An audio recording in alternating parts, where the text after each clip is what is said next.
the architects work on the system, not in the system. Most of our time we spend doing things. We build a product, we process emails, we correct mistakes. That's working in the system. However, especially as a leader, probably everybody who works, but especially as a leader, it's worth very consciously to take a step back and look at the whole architecture of your system and work on that system, on that architecture. So that you think about, are we producing the right product and how can I improve that?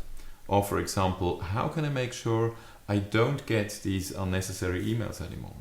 Or how can I make sure that certain mistakes don't happen anymore or can be automatically corrected? Now that means that things like process redesigns, defining rules of the game, defining a strategy, learning are all elements of working on the system. Now working on the system has a big advantage because usually when you do work on the system, the result of your work is scalable. So you don't just correct that one mistake, but you make sure that a whole group of mistakes will be corrected or will not happen in the future. It has, however, also a disadvantage because when you work on the system, during that time, no work gets done in the system. And that often is seen as a reason why not to take that step back, because you have such a pressure of getting work done all the time. However, I believe that with this oblique strategy, you should always ask yourself, when can you take that step back? When can you transform the work that you do by making one little step into a scalable step that by changing the architecture of the whole system?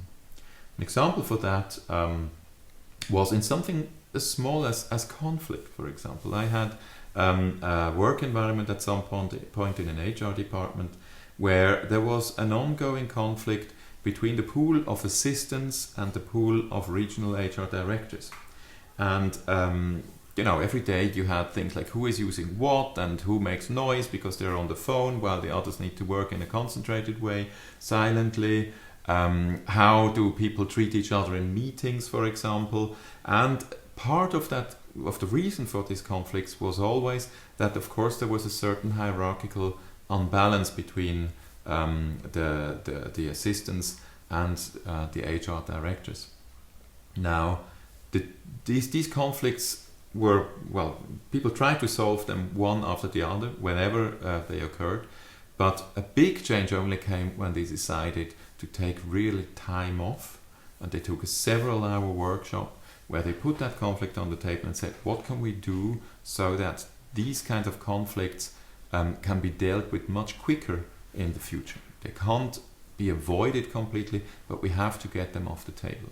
And in that case, the systematic approach they came up with was they introduced, like in sports, yellow cards and red cards. And especially the assistants who were often not in a position to interrupt and speak up and tell people this is not okay how you're asking me this thing to do or how you're treating me at the moment, by simply holding up yellow cards or by holding up red cards, there was a very smooth and almost elegant way of making the other party aware that they're overstepping a certain line. And by having that new rule in their collaboration, the number of conflicts, the time and energy they took went down substantially.